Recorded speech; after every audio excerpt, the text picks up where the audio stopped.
gente, estamos aqui abrindo a aula da quarta semana, aqui na nossa disciplina de Seminário de Iniciação à Pesquisa. Meu nome é Ricardo Machado e hoje a gente vai tratar aqui do método científico, né, os fundamentos do método científico. O método científico ele começa com a formulação de uma hipótese. Então, o que seria essa hipótese aqui? É uma proposição geral que pode ser verificada apenas de maneira indireta, né? Então, a gente vai analisar as consequências dessa nossa hipótese, por exemplo, de um fenômeno, de uma situação, uma realidade, e avaliar as consequências dessa hipótese. Tá? Então, temos aqui essa figurinha ilustrando aqui o inventor da lâmpada, né? Que natureza tem essa nossa hipótese, né? Essa nossa questão para a pesquisa, né? Ela é a base do raciocínio lógico, né? E são as possíveis, né? Ela constitui, né, as possíveis respostas da pergunta da pesquisa, né? Que seria o problema que eu quero resolver, a situação que eu quero aí explorar. É uma explicação provisória para um fenômeno que depois eu vou ter que comprovar, claro, com o levantamento e a análise dos dados dessa minha pesquisa, né? Uma pergunta de pesquisa pode levar a mais de uma hipótese? Pode, sim. E nem sempre essa hipótese vai se provar verdadeira. Nossa pesquisa pode servir para, por exemplo, derrubar a nossa própria hipótese. Com a hipótese, né, a gente vai fazer aqui uma previsão, que seria os resultados, né, caso essa hipótese seja verdadeira. Resultados que a gente está esperando com a nossa pesquisa, caso essa hipótese seja verdadeira. São essas previsões, né, que vão ser testadas, né, para poder aí validar a nossa hipótese, né, através aqui de testes, por exemplo, testes estatísticos. E um exemplo bom aqui de previsão seria esse, né? Se a minha hipótese for verdadeira, eu espero que, normalmente a gente não põe assim na primeira pessoa, né? A confirmação da hipótese levaria a, né? Eu espera-se que. Então aqui eu tenho a comparação entre a hipótese e a previsão. A hipótese está sempre vinculada a variáveis teóricas, né? Pelos fenômenos que a gente quer estudar, as realidades, aqueles eventos que a gente quer estar estudando na pesquisa. E a previsão ela está sempre vinculada a variáveis operacionais, variáveis que eu consiga estar lá mensurando nesse fenômeno, né? Sejam lá variáveis qualitativas ou variáveis quantitativas. Tá? Então, essas variáveis vão estar sendo a representação prática dos fenômenos. Então, lembrando aqui o conceito de variável, né? Aqui temos dois autores aqui, um deles aqui, o Crosby, está dizendo que é qualquer evento, situação ou comportamento que tem pelo menos dois valores, né? Senão não seria uma variável, seria uma constante, se tivesse apenas um valor, né? E o Price está dizendo que é uma quantidade ou qualidade que varia entre pessoas e situações. Essas variáveis, né, elas podem ser qualitativas ou quantitativas, como a gente já estudou nos conteúdos anteriores, né, nas aulas anteriores.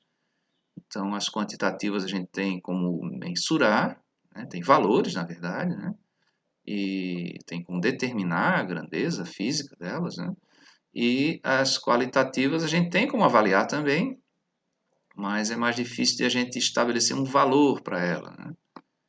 Eu posso tentar quantificar o que é qualitativo, é possível, né? Por exemplo, se eu estivesse pesquisando aqui o estado civil, casado, solteiro, divorciado, né? Eu poderia, dentro daquela população analisada, dizer, olha, 30% é composto por pessoas casadas, né? 60% divorciadas, 10% solteiras. Então, existem aí algumas técnicas, né, que a gente utiliza para transformar coisas que são qualitativas em quantidades. Um deles que me ocorre agora é o método NASA, né? O método NASA permite que a gente quantifique a questão da carga mental das pessoas, que é uma variável qualitativa, né? Mas ela tem alguns indicadores lá que a gente consegue transformar isso num número. Tá? Então as variáveis podem ser teóricas aqui, nesse caso a aptidão, o estresse, o tamanho, e também podem ser as variáveis correspondentes a essas variáveis teóricas aqui, nesse caso, as operacionais aqui nesse caso, por exemplo, a aptidão, o número de sementes, o estresse, o nível de um hormônio, o tamanho, por exemplo, o comprimento, o peso, né? Que posso estar medindo aí dessas espécimes que eu estou avaliando, né? Aqui tem outro gráfico, então assim, o caso do tamanho ali, o comprimento do antebraço, né? Se fosse mensurar aí a antropometria das pessoas, né? O estresse poderia fazer um exame de sangue, medir o nível de cortisol ou o batimento cardíaco, né? E também ali a biodiversidade, um indicador, uma variável teórica que seria a biodiversidade. Como é que seria a variável operacional para essa variável? O índice de Shannon, né, que vai avaliar lá a quantidade, a dispersão dessas espécies ali naquele ecossistema, né, naquele bioma. Então, aqui do fundamento, né, do método científico, eu tenho que ter aqui uma teoria que vai sustentar a minha pesquisa, né, e é dentro dessa teoria que eu vou fazer uma hipótese. Eu suspeito que o ovo nasceu antes da galinha. Isso é uma hipótese. Será que é verdadeira? Agora a gente tem que, claro, colocar essas variáveis teóricas e agora fazer uma previsão, caso verdadeiro, se comprovará, né, que algum outro animal colocava ovo antes das aves, né? E aí eu posso ver as variáveis operacionais e, claro, aí vou definir como vai ser a minha pesquisa, né? Que métodos eu vou usar para avaliar isso, para levantar esses dados, para compilar esses dados e que resultados eu espero chegar, né? Então, essa primeira parte a gente chama de plano teórico e essa segunda parte de plano empírico, tá? O experimental, prático, né? Muitas vezes a gente vê os estudantes colocando isso, né? A prática é que é importante, professor. Sem teoria não se tem prática, né? Entenda aqui a teoria não como algo que não existe, como algo utópico. Entenda a teoria como fundamento. E aí, se a gente entende o fundamento, a gente pode praticar melhor, né? No caso aqui da pesquisa, isso é fundamental para o sucesso, né? A gente entender as bases aqui, a base teórica, para poder desenvolver um método e chegar nos resultados que a gente está esperando, ou até derrubar a nossa própria hipótese, né? Comprovar que não é verdadeira aquela minha teoria. Tá, então, na hora de se fazer um projeto de pesquisa, né, a gente tem que pensar numa boa pergunta, porque se eu não tiver uma boa pergunta para a minha pesquisa, não vou ter sucesso, né? Não vou nem conseguir ter financiamento, não vou encorajar as pessoas a investirem no meu estudo, né? E essa pergunta vai me levar a uma hipótese e uma predição. Essas três coisas têm que estar em sintonia, né? Então, eu tenho que escolher bem as minhas variáveis teóricas para poder daí escolher as operacionais, que são as que a gente vai estar mensurando, né? Senão, eu vou andar em círculos, não vou chegar a lugar algum. Então, tem que escolher um tema, revisar a literatura, apresentar uma justificativa, né? Isso aqui eu já estou falando de um projeto de pesquisa, né? Formular o problema, determinar os objetivos. Então, essa sequência, coletar dados, né, tabular dados, analisar os dados, fazer a conclusão e, finalmente, a redação, né? Então, no caso de um projeto, vou ter como coletar os dados durante a fase de processo, mas eu vou dizer como será feita essa coleta, que instrumentos eu vou usar, né? Então, vamos detalhar aqui isso. Então, vamos começar com a escolha do tema. Vai ser uma das tarefas das nossas aulas aqui, você escolher um tema de pesquisa. O que eu vou pesquisar? Por exemplo, poderia pesquisar aqui a história ligada aos recursos pesqueiros, por exemplo, orientado aí por um professor de história mesmo, né?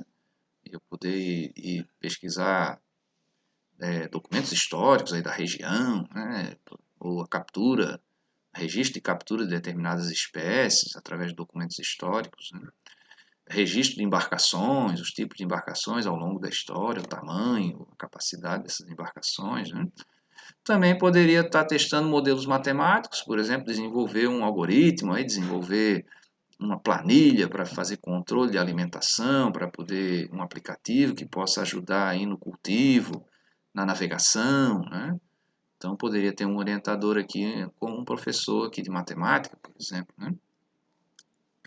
E poderia também pesquisar, fazer um experimento de cultivo de camarão, de peixe, de moluscos, né? Posso também, outro tema de pesquisa é fazer um levantamento da realidade local, no caso aqui do nosso curso de recursos pesqueiros, né? Um levantamento dessa realidade, por exemplo, quantas famílias existem, quantos pescadores existem registrados na colônia de pesca, né?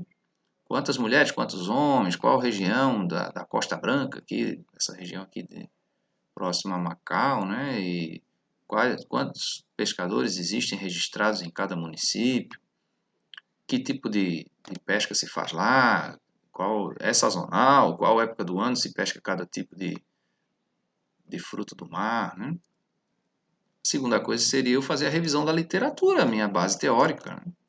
Então, alguém já pesquisou algo semelhante? Eu ia até a biblioteca, né?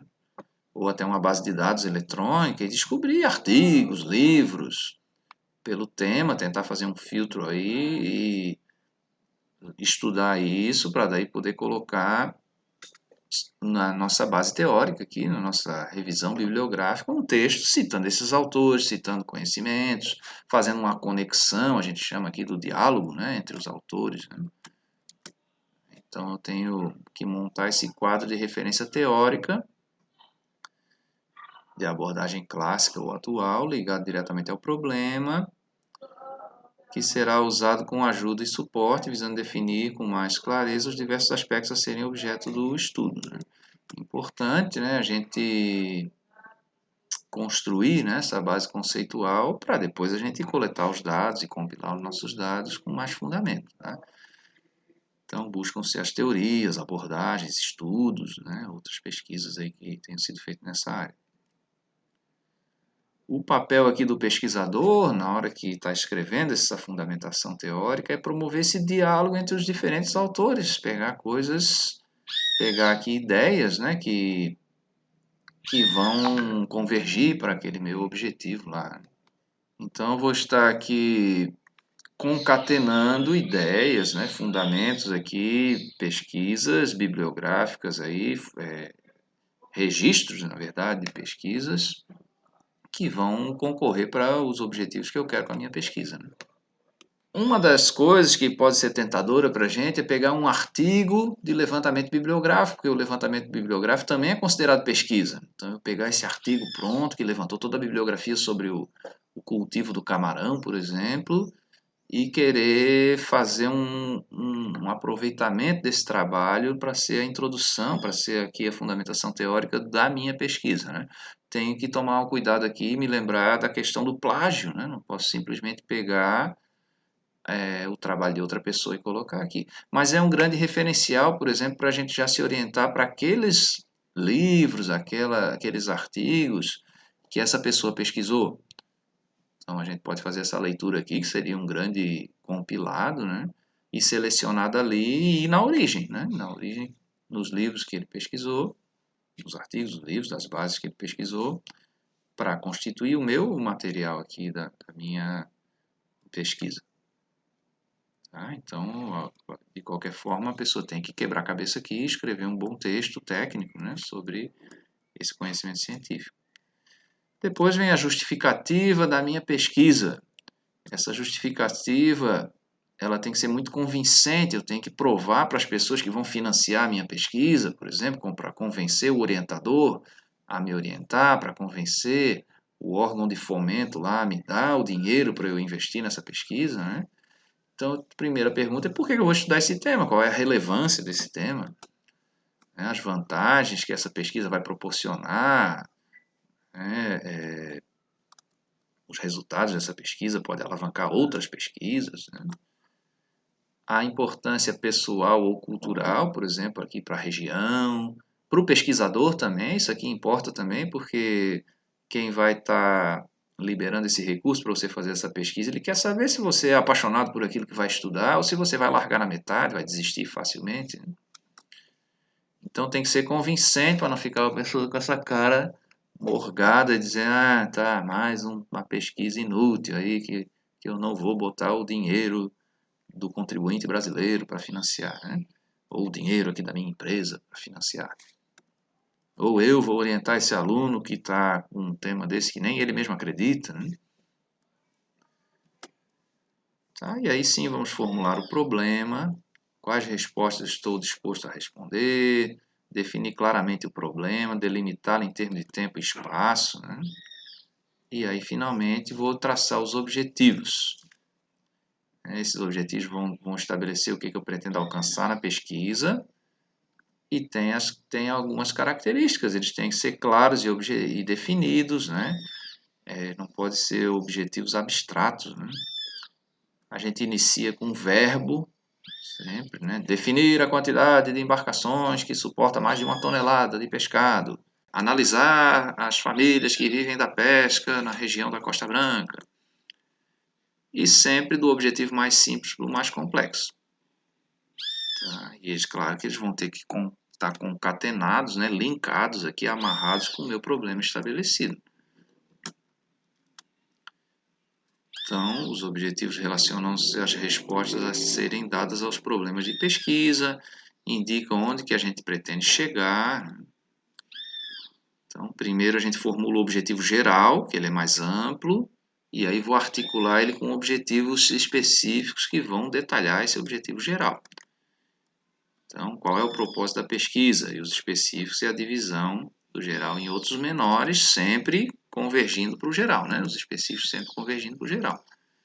Então, o geral é essa coisa aqui, o centro do alvo, e os específicos, uma série de metas, aí, vamos dizer assim, que a gente queira atingir para chegar naquele objetivo geral. Tá? Então, o que a gente pretende realizar nessa pesquisa, quais as pretensões que devem ser explicadas, né, através dos verbos no infinitivo, fazer referência à motivação descrita nas considerações, né? Então, sempre atendendo essas 3 vias, ó, descrever, explorar e explicar. Então, alguns exemplos aqui: levantar as informações sobre as características da pesca de tarrafa, identificar fatores que interferem no crescimento de camarão cultivados em viveiros, conhecer a pesca em galinhos e as principais espécies capturadas. E aí, aqui dentro do objetivo geral, então, né, ele pode ser descritivo, que vai caracterizar, descrever, traçar, que já tem uns exemplos de verbos, né? Ou também explicativos aqui, analisar, avaliar, verificar, explicar. E dos objetivos específicos, então, eles indicam o que a gente pretende realizar em cada etapa da investigação. Está sempre associado aos procedimentos de pesquisa, né? Como é que eu vou levantar os meus dados e analisar esses dados, né? Cada tipo de pesquisa tem lá os seus procedimentos, né? Pode ser, como a gente já viu nas outras aulas, né? Uma pesquisa do tipo levantamento, uma pesquisa bibliográfica, pesquisa documental, né? Lembrar que os objetivos específicos não são novos objetivos gerais, eles têm que estar articulados com o geral, eles têm que converter para o objetivo geral. São estratégias particulares para se alcançar o objetivo geral. Tá? O que eu preciso fazer para chegar naquele objetivo geral? Tá? Se refere à metodologia, ao percurso metodológico, né? ao método que eu vou usar para atingir aquele meu objetivo geral da pesquisa. Então, levantar informações, né, que, como geral aqui, né, daqueles exemplos lá. Então, levantar informações sobre as características da pesca de tarrafa. Conhecer as características da tarrafa, o que é uma tarrafa, como ela é feita, né, como é construída. Descrever as espécies possíveis de serem capturadas em tarrafa. Identificar fatores que interferem na captura com a tarrafa. Por exemplo, o tipo de construção dessa tarrafa, o tipo de técnica que eu vou lançar essa tarrafa, a época do ano ou a região, o local onde é possível usar esse tipo de apetrecho aí de pesca, né? Outro exemplo seria aquela coisa de conhecer a pesca em Galinhos, aqui na região de Galinhos, né? No município de Galinhos, e as principais espécies capturadas. Então, a gente visitar lá aquela região, por exemplo, e conhecer as características, se pesca, como é essa pesca? É pesca embarcada? É uma pesca com que tipo de apetrecho, que tipo de embarcação, né? É pesca da lagosta, é pesca do peixe voador, identificar as embarcações, né? Vamos até a Capitania dos Portos para ver os registros de embarcações desse município, para ver como são essas embarcações, o tamanho, se são motorizadas, se tem capacidade para pescar em mar aberto. conhecer as espécies mais comercializadas também na região, pode fazer uma pesquisa do comércio local, né, nas cooperativas lá de pescadores, na colônia de pesca daquela região.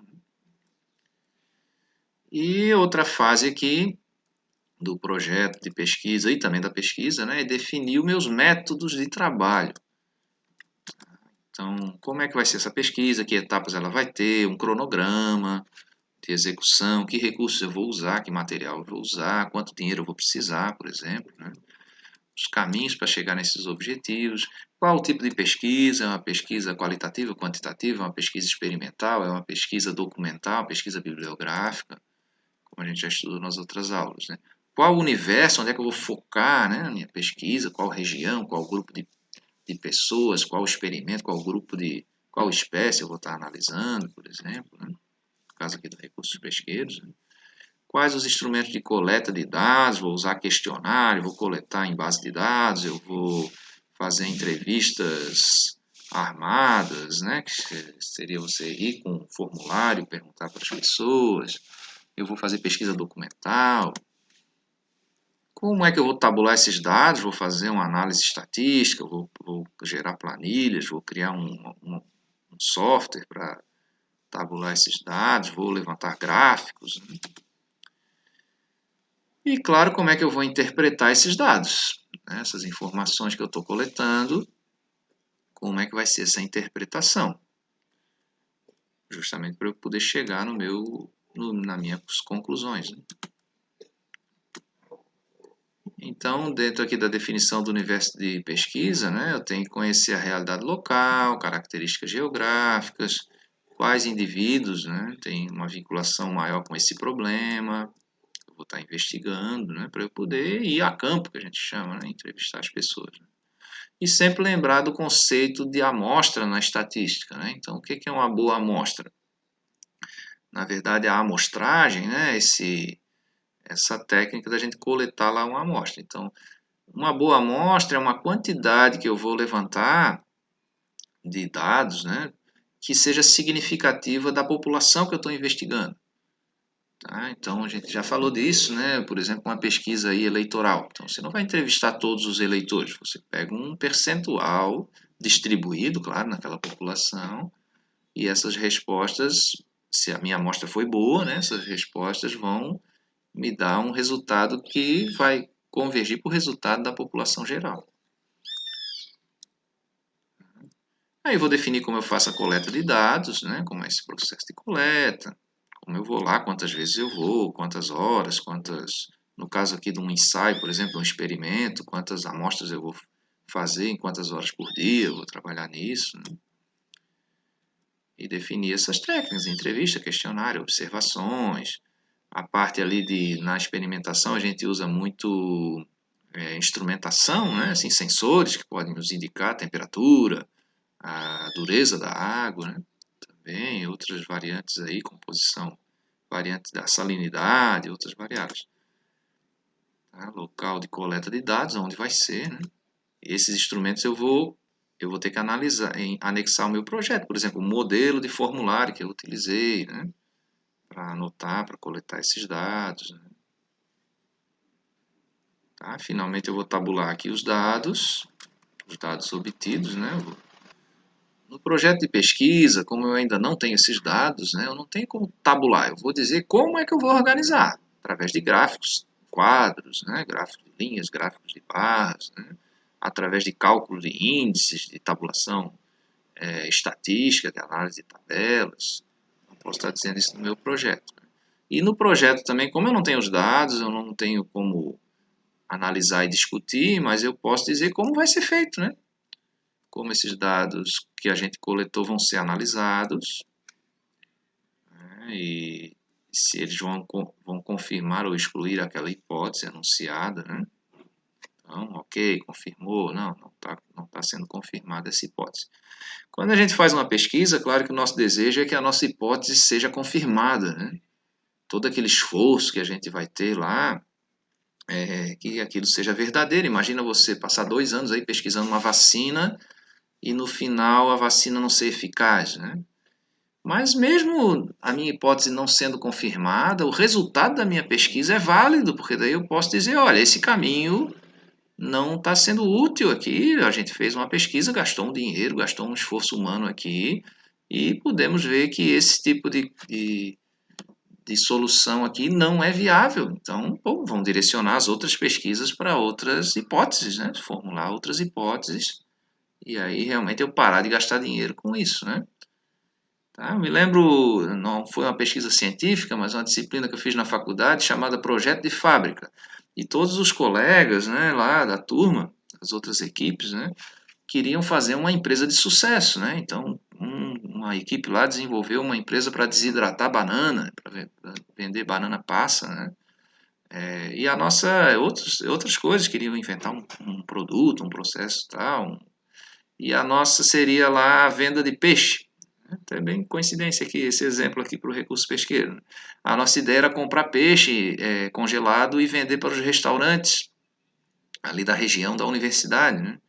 Então a gente fez todo esse estudo e no dia da defesa lá, teve um seminário para defender isso, né? A gente defendeu que a nossa empresa não era viável, que não era importante, não era bom a gente montar esse tipo de empresa porque ia falir, né?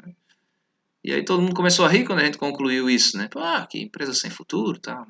Mas o professor deu 10 para a nossa equipe e eu me lembro ele dizendo assim, ó, é para isso que a gente faz um estudo de projeto de fábrica, para ver se o investimento é viável. Imagina você insistir aqui ou manipular os seus dados e dizer que a coisa é viável, investe ali um recurso financeiro para essa empresa não ser sustentável, né? Então é para isso que serve essa investigação, o projeto, né? Aqui, e não só o projeto da pesquisa, mas a execução da pesquisa também, para a gente no final ter uma conclusão de dizer, olha, esse aqui é o caminho, assim se faz uma lâmpada. Ou então, como, como se atribui aí ao Thomas Edison, né? Tem uma lenda aí dizendo que quando ele já tinha tentado 200 vezes, um assistente dele perguntou para ele se não era momento de desistir, né? De inventar a lâmpada, porque já era o experimento de número 200. Aí ele disse, meu jovem, já sabemos 200 maneiras de como não fazer a lâmpada. Devemos estar chegando próximo do resultado. Então vamos continuar. Tá? Então, para isso serve também a pesquisa, para você confirmar ou descartar um caminho, né? E claro, né, se a gente chegar, é o que a gente normalmente quer, né? Chegar na solução de um problema, excelente. Né? No final, vou ter que fazer uma conclusão, analisando esses meus resultados todos, né? Sintetizar esses resultados, evidenciar essas conquistas alcançadas, a confirmação ou a derrubada da minha hipótese, indicar as limitações e reconsiderações, até a gente pode traçar novas pesquisas aqui, sugestões de novos estudos, né, partindo desse nosso, apontar essa relação entre os fatos e a teoria, né, e a contribuição da pesquisa para o desenvolvimento da ciência, nesse caso aqui o desenvolvimento de outras pesquisas. Né.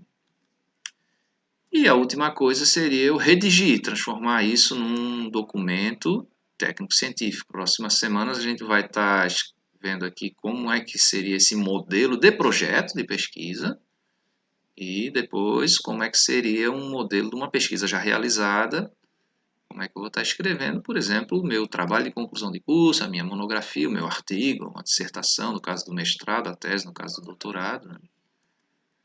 E existem normas técnicas estabelecidas para isso. Né? O pessoal chama de normas da ABNT, né? Associação Brasileira de Normas Técnicas, tem uma norma para trabalhos científicos, né? Trabalhos acadêmicos, do formato desse documento, como é o formato de um artigo, como é o formato de uma tese, como é o formato de uma dissertação. Então, recado final aqui, façam a tarefa, né, dessa aula e vamos seguindo em frente. Muito obrigado.